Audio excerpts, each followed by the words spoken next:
Jest, September 14, 1843, midnight, the Willowbrook Plantation 12 miles south of Montgomery, Alabama. The air hung thick with humidity and the smell of rotting magnolia blossoms, a sweetness that could not mask the rot beneath. In the kitchen house, a separate structure of weathered pine and stone isolated from the master's mansion by design, a fire roared in the great hearth. Above it, suspended from an iron hook, a cast iron pot bubbled and hissed, its contents churning with a violence that matched the heartbeat of the woman who stood before it. Her name was Hannah, and tonight she would become a nightmare whispered across the South for generations. This was not a woman broken.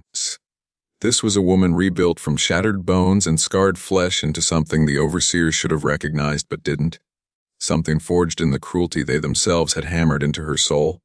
For 7 years, Hannah had endured the unendurable whippings that stripped skin from muscle, violations that stole her dignity night after night, the sale of her 2 children to a trader bound for Louisiana, suggests, their screams still echoing in her skull like church bells that never ceased ringing.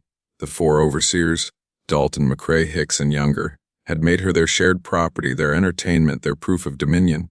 But cruelty, suggests, when perfected, does not break a person, it transforms them. And tonight, with that pot of boiling hog fat rendering down for tomorrow's rations, Hannah had decided that transformation was complete. Suggest what follows is not a tale of triumph in the way we comfort ourselves with such stories. This is a reckoning written in screams and seared flesh, suggests, a monument to the truth that oppression does not always birth passive martyrs. Sometimes it births demons. You will not find redemption here, only the brutal mathematics of cause and consequence, the terrible symphony of vengeance played upon instruments of agony. And if you believe such stories must be told, if you believe the memory of those who chose fire over submission deserves to burn eternal, then bear witness. Stay. Listen. Let Hannah's story sear itself into your mind the way her rage seared itself into the eyes of men who thought themselves gods. Hannah was born in 1818 on a smaller plantation in Georgia. Suggests a place she barely remembered except in fragments.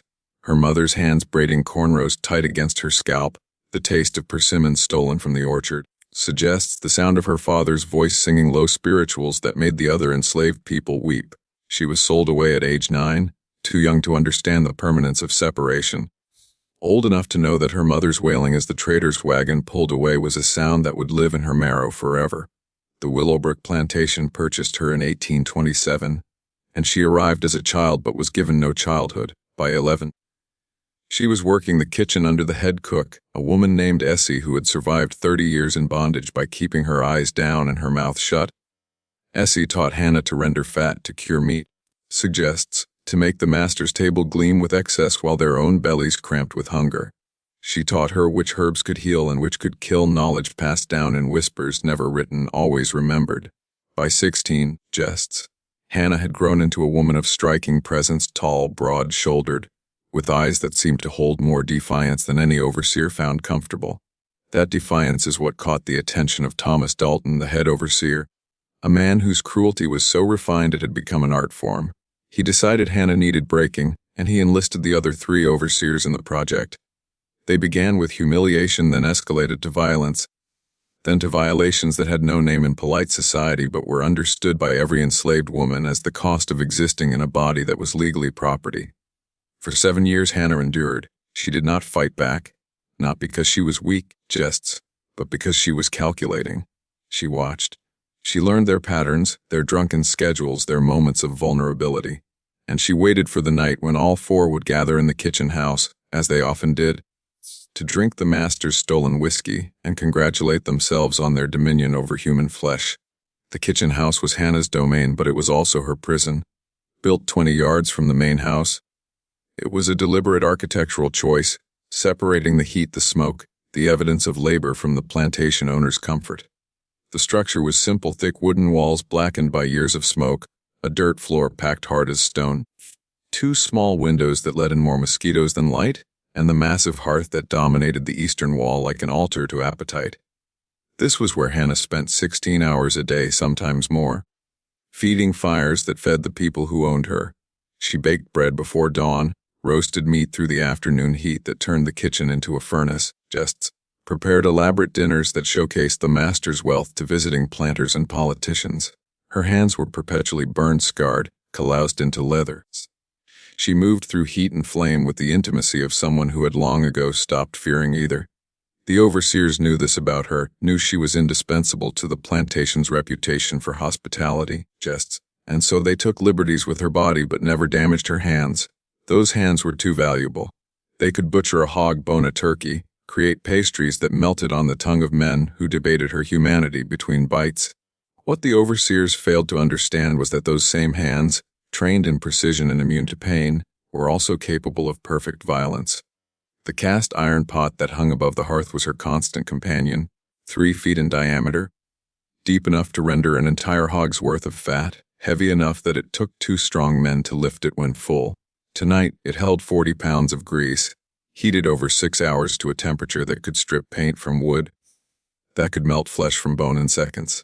Hannah had tended it carefully, stoking the fire with patience, watching the fat transform from solid white to clear liquid gold, waiting for the precise moment when physics and fury would align. She had told the overseers there would be fresh cracklings tonight, a treat they loved, a bait they couldn't resist. Thomas Dalton arrived first, just after midnight, his boots heavy on the kitchen house steps. He was a man constructed from meanness, tall and rawboned, with a face that seemed perpetually sunburned and eyes the color of dirty ice. He had been overseer at Willowbrook for 9 years, long enough to have perfected his systems of control, just to know exactly how much pain a body could endure before it stopped being useful for labor. He carried a cow-eyed whip coiled at his belt always, even in sleep, some said, as if it were part of his anatomy. Behind him came Gerald McCrae, shorter and thicker, a man whose smile never reached his eyes and whose particular cruelty involved psychological torment, separating families, promising reunions that never came, dangling hope like a man dangles a pocket watch before snatching it away. Then Josiah Hicks, the youngest of the 4 at 26, who compensated for his youth with excessive brutality, who needed to prove himself worthy of their company through escalating demonstrations of violence. Finally, Raymond Younger shambled in, already drunk, suggests a man who had been fired from 3 other plantations for laziness, but kept his position at Willowbrook because his uncle was a business partner of the master. Together they represented the architecture of enslavement, systematic cruelty, casual dehumanization, legal impunity, and the deep-rooted belief that their whiteness granted them divine authority over black bodies. They entered the kitchen house laughing, and their voices loud with whiskey courage and the confidence of men who had never faced consequences. Hannah stood at the hearth, her back to them, stirring the pot with a long wooden paddle. She did not turn around. She had learned long ago that turning around, making eye contact, showing any emotion at all could be interpreted as defiance, invitation, or both. Dalton called out, his voice thick with expectation. "You got those cracklings ready for us, girl." She nodded, still facing the fire, her silhouette framed by flame, her shadow stretching long across the dirt floor like a dark prophecy written in the language of smoke and heat. They settled themselves around the rough, hewn table that occupied the center of the kitchen house, chairs scraping against packed earth, bottles clinking as they passed the stolen whiskey between them. This was their ritual, jests, enacted perhaps twice a month when the master and his family were away, as they were tonight visiting relatives in Mobile. The overseers treated these nights as their reward, their private kingdom where they ruled without observation, suggests where the thin veneer of civilization that even slavery required could be stripped away entirely. They spoke freely, boasting of their conquests, both sexual and violent, jests, comparing enslaved people the way other men might compare horses or hunting dogs. That buck in the North Field, McCrae was saying, still got spirit in him. Might need to take him down a notch or two. Hicks laughed, suggests a sound like gravel in a bucket. You're too gentle, Gerald. My daddy always said you break a horse hard and early. Same principle applies too. He didn't finish the sentence, didn't need to. The implication hanging in the air like the smoke that perpetually fogged the kitchen house rafters. Hannah listened to every word while appearing to listen to nothing, her hands moving in practiced rhythm, stirring, checking, preparing. She had positioned the pot carefully, angled slightly on its hook so that it could swing if pressure were applied correctly. She had calculated weight, trajectory, momentum. She had done everything except pray, because she had stopped believing in a God who would allow her children to be sold, her body to be used, her humanity to be denied. If there was a God, he had abandoned this place long ago, and Hannah had decided she would become her own divine instrument of justice. The fire crackled, sending sparks up the chimney. The grease bubbled, a sound like whispered threats. Younger called out, "Bring us those cracklings, girl. And be quick about it." His words slurred, his attention already drifting back to the bottle. Hannah lifted the wooden paddle from the pot, grease streaming from it in golden ribbons. She turned to face them for the first time that night. What they saw in that moment should have warned them, but men drunk on whiskey and power rarely recognize warnings even when they arrive dressed in fire and fury. Hannah stood before the hearth, backlit by flames, suggests the wooden paddle in one hand and her other hand gripping the iron hook from which the pot hung suspended. Her face was expressionless, a mask carved from stone, but her eyes held something that would have stopped a wiser man cold. They held the accumulated weight of 7 years of violation, of watching her children dragged away screaming, of enduring hands on her body that had no right to touch her, jests, of swallowing rage until it had fermented in her belly into something more potent than any whiskey these men could drink. Dalton noticed first, his predator's instinct sensing something amiss in her posture, in the way she had positioned herself. "What you standing there for?" he demanded, his hand moving unconsciously toward the whip at his belt. "Bring them cracklings here." Hannah spoke then, her voice low and steady, each word enunciated with careful precision. "Jests. You want them?" she asked. "You want what I made for you?" There was something in her tone that made Hicks shift uncomfortably in his chair, made McCrae's smile falter. Younger, too drunk to read the moment, laughed stupidly. "That's what we said. Jest, ain't it? You gone deaf now, too?" Hannah nodded slowly as if confirming something to herself, some final calculation clicking into place. "Then come and get them," she said, and with strength born from years of labor, suggests from muscles built carrying cast iron and slaughtering livestock and enduring the unendurable, she lifted the pot from its hook. The metal sang as it scraped free, a note of such pure, cold clarity that it seemed to freeze time itself. 40 pounds of grease, heated to temperatures that made the air above it shimmer like a desert mirage, held steady in her scarred hands. For a suspended moment the world held its breath. The 4 overseers stared at Hannah, jests, their alcohol-fogged minds struggling to process what their eyes were witnessing. This woman, this property, this thing they had used and discarded and used again, holding 40 pounds of liquid fire as if it weighed nothing at all. Jests Dalton was the first to move, rising from his chair with the practiced speed of a man accustomed to subduing resistance, his hand closing around the handle of his whip. "Put that down," he commanded, his voice carrying the authority of 9 years of unchallenged dominion. "Put it down right now, girl, or I swear to God I'll—" But Hannah was already moving. She had spent 7 years studying these men, learning the rhythm of their cruelty, memorizing the geography of their arrogance. She knew Dalton would stand first, knew he would reach for his whip, knew that his sense of invincibility would carry him 3 steps forward before caution could override instinct. She had counted on it. As he closed the distance between them, she swung the pot in a wide, perfect arc, using momentum and rage and every ounce of strength her body possessed. The grease flew from the pot in a wave, a golden tsunami that caught the firelight and seemed for one impossible instant to hang suspended in the air like some terrible, beautiful thing. It struck Dalton full in the face, and his scream, high and piercing and utterly inhuman, shattered the midnight silence of Willowbrook Plantation like a stone through glass. He went down immediately, hands clawing at his face, at eyes that were already cooking in their sockets, at skin that was sliding away from muscle and bone like wax from a candle held too close to flame. The smell hit the room next, rendered human fat mixing with hog grease, a stench so unholy that McCree vomited where he sat. But Hannah wasn't finished. She had practiced this moment in her mind 1,000 times, had calculated every movement, every angle. As Dalton writhed on the dirt floor, she turned to face the other 3 men, the pot still half full, the fire still roaring behind her, and in that moment she was no longer Hannah the slave, Hannah the victim, Hannah the violated. She was something ancient and terrible, something that had existed long before chains and auction blocks, suggests, something that would exist long after she was vengeance incarnate and she was not done. McCrae and Hicks moved simultaneously, chairs clattering backward as they scrambled to their feet, suggests, their minds finally catching up to the reality unfolding before them.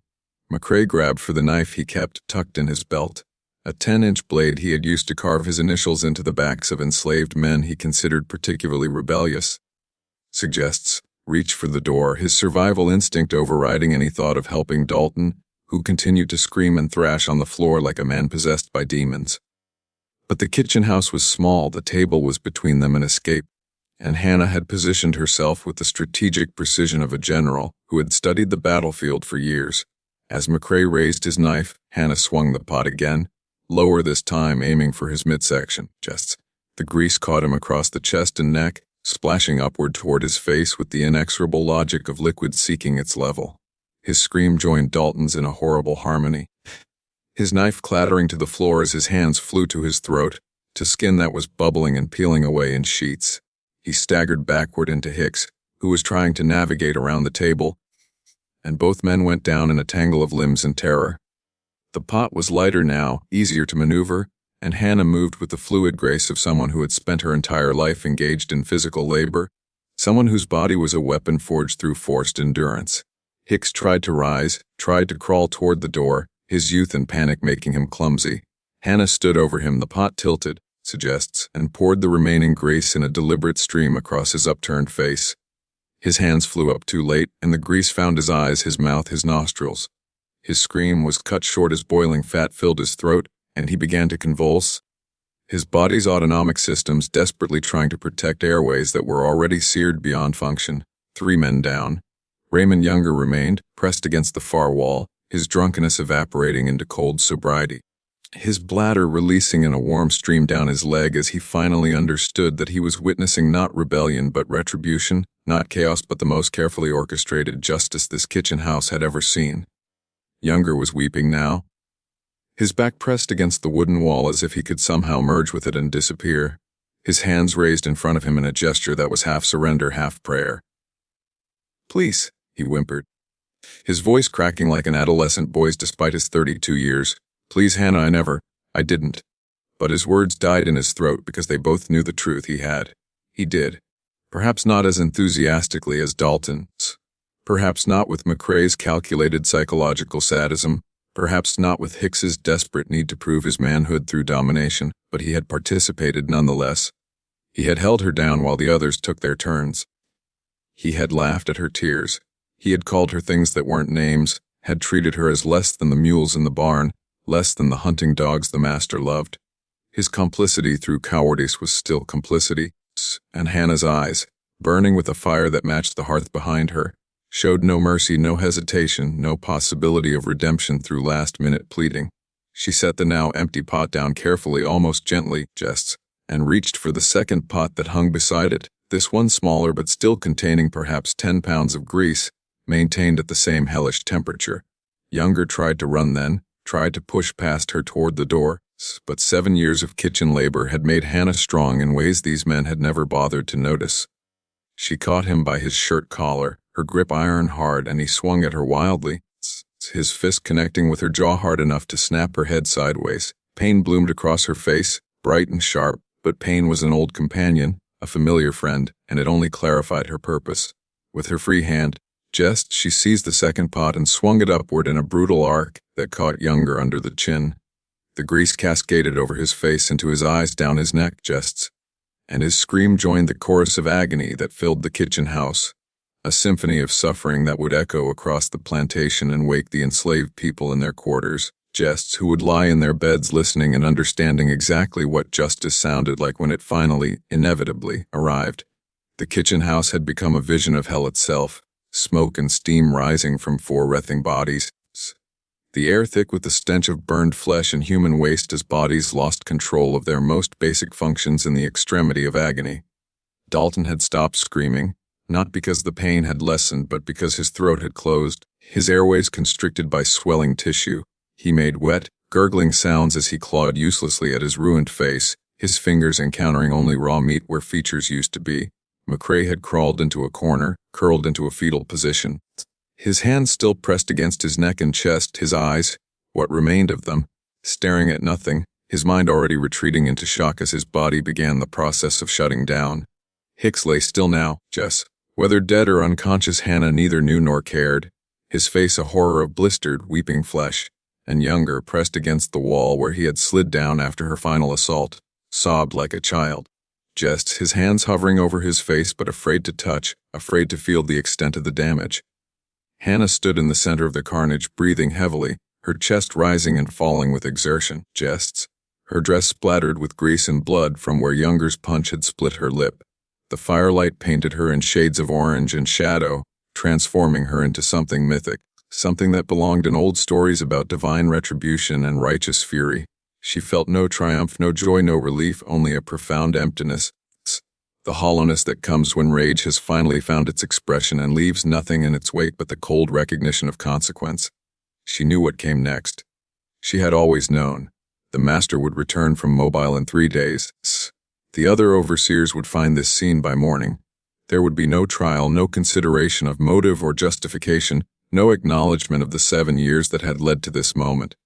There would only be rope and tree and crowd, the standard response to enslaved resistance, the predictable calculus of power reasserting itself through public execution.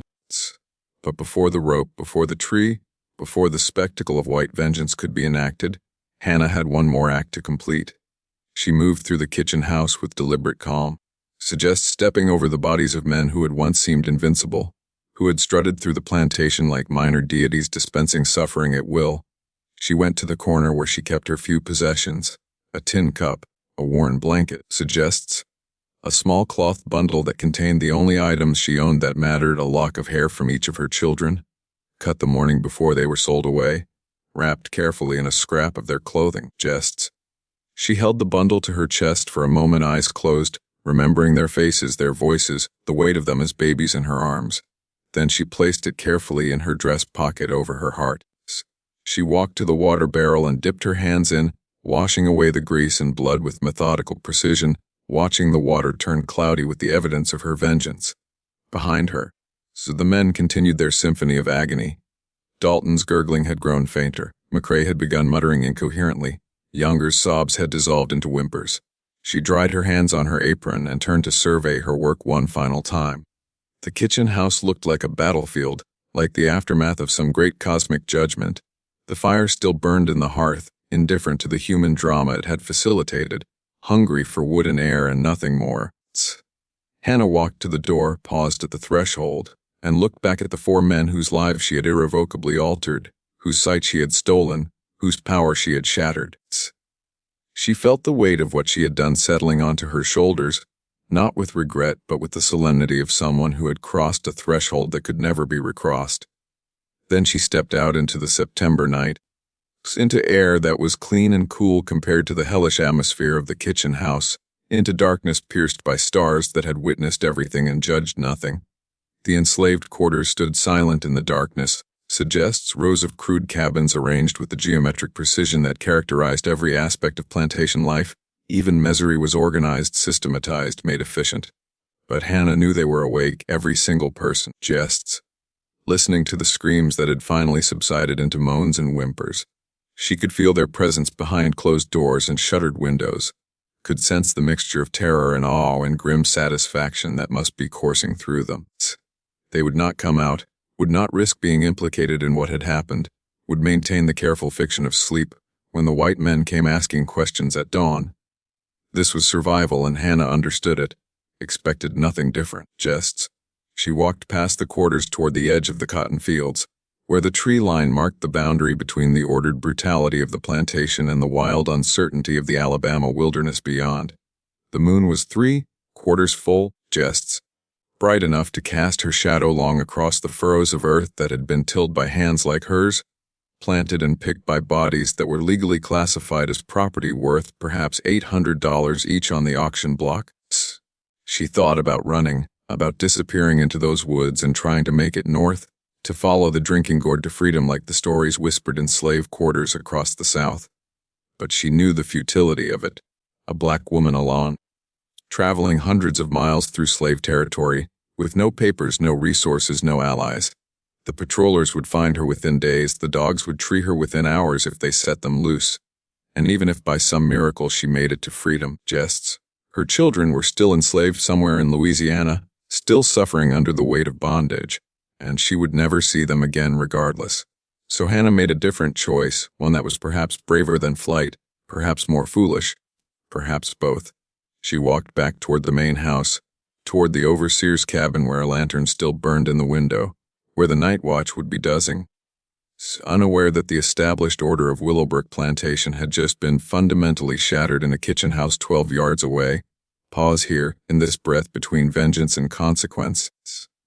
In this space where Hannah walks toward her fate with eyes wide open and heart emptied of everything except a strange, terrible peace. What she has done will echo through Alabama, through the South, suggests through the whispered networks of the enslaved who will carry her story like contraband hidden in the folds of their memory. 4 overseers blinded, 4 men who believed themselves untouchable, brought low by boiling grease and a woman's righteous fury. If you believe such stories must survive, if you believe the truth of what bondage created, not just suffering but resistance, not just victims but warriors, then carry this forward. Jests. Subscribe to remember, comment to honor, share so that Hannah's name does not disappear into the unmarked graves where they buried the enslaved without ceremony or stone. Let her walk into what comes next knowing that somewhere, in some future she cannot imagine, people will speak her name with the reverence reserved for those who chose fire over submission. She found the night watchman exactly where she expected. Samuel Porter suggests a poor white man hired for pennies to sit in the overseer's cabin and ensure no enslaved people attempted escape or sabotage during the dark hours. He was slumped in a chair, a rifle across his lap, snoring with the heavy rhythm of a man who had drunk his dinner. Hannah stood in the doorway for a moment, studying him in the lamplight. This man who was barely above her in the South's rigid hierarchy of human worth, jests, who was paid poverty wages to guard human property, who probably resented the enslaved people as much as he resented the wealthy planters who employed him. She could have killed him too. There was a cast iron skillet hanging on the wall within arm's reach, and his skull would crack as easily as an egg. But Hannah's rage had been specific, targeted, jests, earned through 7 years of violation at the hands of 4 particular men. Porter had never touched her, had barely spoken to her, was guilty only of accepting employment in a system built on atrocity. So instead she cleared her throat, suggests, and he jerked awake with a snort, his hand fumbling for the rifle before his eyes could focus. When he saw her standing there, this enslaved woman alone in the middle of the night, with blood on her lip and an expression on her face that made his blood run cold, he froze to Porter. She said quietly, her voice steady and formal, "You need to go to the kitchen house. There's been an incident." He stared at her, suggests, his sleep-fogged mind struggling to process her words, her tone, her presence. "What kind of incident?" he managed.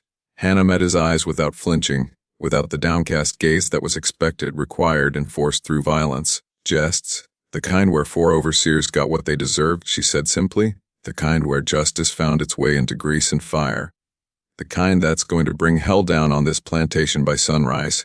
A Porter's face went through a series of transformations, confusion giving way to comprehension, comprehension giving way to horror, suggests horror giving way to a sick fear as he realized the magnitude of what she was telling him and the impossible position it placed him in. He was the first white person to know, jests, the first link in a chain of events that would consume the plantation like wildfire. His hand tightened on the rifle, knuckles whitening, and for a moment Hannah wondered if he would simply shoot her where she stood, end it quickly before the complications multiplied. But Porter was not a brave man, and he was certainly not a decisive one. He stood slowly, his chair scraping against the wooden floor, jests, his eyes never leaving Hannah's face as if she were some wild animal that might attack if he showed weakness or turned his back. "You stay right there," he commanded, his voice cracking slightly, betraying his fear, suggests, "Don't you move." But Hannah had no intention of moving, no intention of running, no intention of making this anything other than what it was, a reckoning delivered and a consequence accepted. She stood perfectly still as Porter edged past her, jests, giving her the widest berth possible in the small cabin, and stumbled out into the night toward the kitchen house. She could hear his footsteps running, then slowing, then stopping altogether as he presumably reached the door and saw what waited inside. She heard him vomit, heard him cursing, heard him calling out to God and Jesus and Mary in a litany of shock. Then silence long and heavy, before his footsteps came running back faster, now panicked. He burst past her again without looking at her, heading for the main house to wake whoever remained of the white staff, jests, to set in motion the machinery of response that would grind toward its inevitable conclusion. Hannah walked back outside and sat down on the steps of the overseer's cabin, her hands folded in her lap, her back straight. Her face turned toward the east where the first gray hints of dawn were beginning to lighten the sky. She sat like a queen on a throne, like a condemned prisoner on a scaffold, like a woman who had finally, after 7 years of being treated as less than human, reclaimed her right to agency, to choice, to the fundamental human prerogative of saying no more, even when the cost was everything.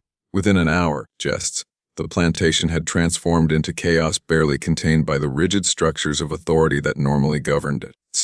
Rioters had been dispatched to Montgomery to fetch doctors, though what doctors could do for men whose eyes had been cooked in their sockets was unclear, and to summon the sheriff and the magistrate.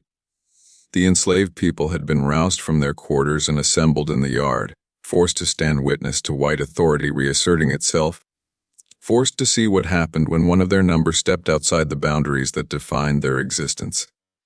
They stood in silent rows, their faces carefully blank, but Hannah could feel their eyes on her, could sense the complicated mixture of emotions her actions had created, fear of collective punishment, awe at her audacity, grief for what would surely come next, and perhaps buried deep where it could not be seen or acknowledged, a fierce pride that someone had finally struck back.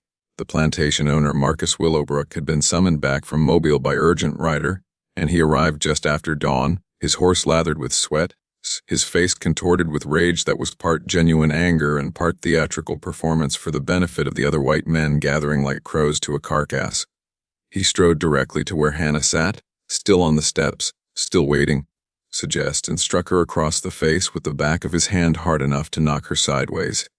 She tasted blood, felt her cheekbones singing with pain, but she did not cry out, did not beg, did not give him the satisfaction of her fear. "Do you know what you've done?" he shouted, his spittle flecking her face. "Do you have any idea what this will cost? Those men?" But Hannah interrupted him, her voice clear and strong despite her split lip, despite the swelling already closing one eye. "Those men," she said, each word deliberate and weighted, "raped me for 7 years. Those men sold my children. Those men made every day a torment and every night a terror. What I've done is answer cruelty with consequence. What I've done is show them that we bleed red like them, and that we can make them bleed too." The assembled white men gasped at her audacity, at her refusal to perform the expected contrition, at this inversion of every rule that governed the interaction between enslaved and enslaver. Willowbrook raised his hand to strike her again, but the sheriff, a man named Bartlett who had ridden out from Montgomery, stopped him. "Don't," Sheriff Bartlett said, his hand on Willowbrook's arm, his voice carrying the cold authority of law. "You'll get your justice, Marcus, but it needs to be done proper. There's going to be attention on this. Newspapers, circuit judges, maybe even folks up north hearing about it. We do this right by the book, so nobody can say we're just a mob." Willowbrook shook off the sheriff's hand but lowered his own, his breathing heavy, his face mottled red with fury that had nowhere legal to go in that moment. Bartlett turned his attention to Hannah, studying her with the clinical detachment of a man who had seen every variation of human depravity in his 20 years of law enforcement. "You confess to this?" he asked. "To throwing boiling grease on 4 white men?" Hannah met his gaze steadily. "I confess to defending myself the only way left to me," she said. "I confess to stopping men who treated me as property they could use however they pleased. I confess to everything you're going to hang me for." "Yes, sir. I do." Bartlett nodded slowly as if her confession confirmed something he had already known. "Take her to the jail in Montgomery," he instructed his deputies. "We'll convene a tribunal, hear the evidence, pass sentence according to law." There was dark laughter from some of the assembled white men at the word tribunal. Everyone knew what the outcome would be, knew that the proceedings would be mere theater.